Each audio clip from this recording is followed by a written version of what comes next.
ব্যাপার? সোজা মর্গ থেকে তুলে এনেছি। এই বাচ্চাটা হসপিটালে ভর্তি ছিল, আজ ওকে ছিটি দেবার কথা। কাল রাতে ডাক্তার একে অপারেশন থিয়েটারে নিয়ে যায়, সেখানেই ছেলেটা মারা যায়।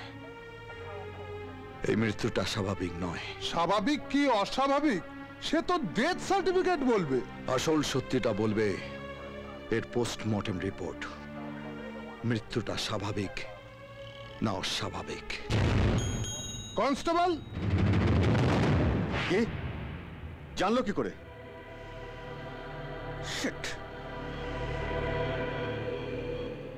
The subscriber you are calling is either not reachable or switched off. Damn it.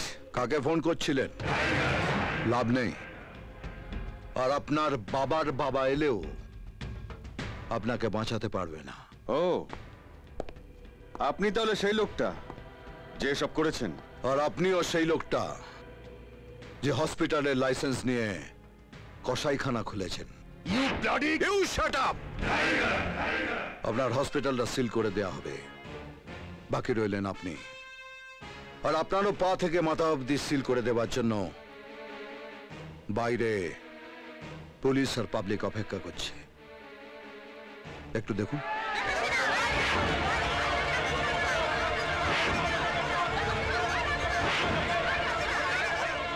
দেখলেন? পুলিশ আর পাবলিক আমি সামলে নেব। তার আগে আপনার সাথে রফা করতে চাই। বলুন, মুখ বন্ধ রাখার জন্য কি চাই? আপনার শরীরে কটা কিডনি আছে ডক্টর সিনহা? সবার যা থাকে, দুটো। আমার দরকার 272টা। যে কিডনিগুলো আপনি ছোট ছোট বাচ্চা ছেলে মেয়েদের শরীর থেকে কেটে বের করে বিক্রি করেছেন, গুনে গুনে 272টা কিডনি আমাকে ফেরত দিন। আমি আপনার সাথে রফা করে নিচ্ছি। আপনার সামনে দুটো রাস্তা, হয় আমার সাথে রফা করা, না হলে দফা রফা হওয়া। রফা করতেই তো চাই ডাক্তার বাবু।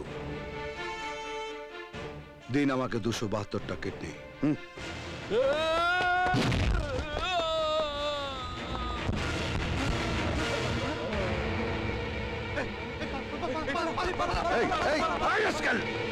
এটা দুটো কিডনি জমা হলো, বাকি রইল আরো 270টা। মনে হচ্ছে এবার আপনার দুটো কিডনি তুলে নিতে হবে। আপনার যা ডিমান্ড আমি আপনাকে তাই দেবো। প্লিজ আমাকে ক্ষমা করে দিন। ওই একটাই শব্দ আমার সংবিধানে নেই, ক্ষমা। প্রত্যেকটা শিশুর কাছে আপনি অপরাধী, প্রত্যেকটা সন্তানহারা মায়ের কাছে আপনি অপরাধী। এদের যন্ত্রণা আর চোখের জল আপনাকে দোষী সাব্যস্ত করলো ডক্টর সিনহা। আপনার জন্য পড়ে রইল শুধু একটাই সেন্টেন্স, কমা নয়, দাঁড়ি নয়, একদম ফুল স্টপ।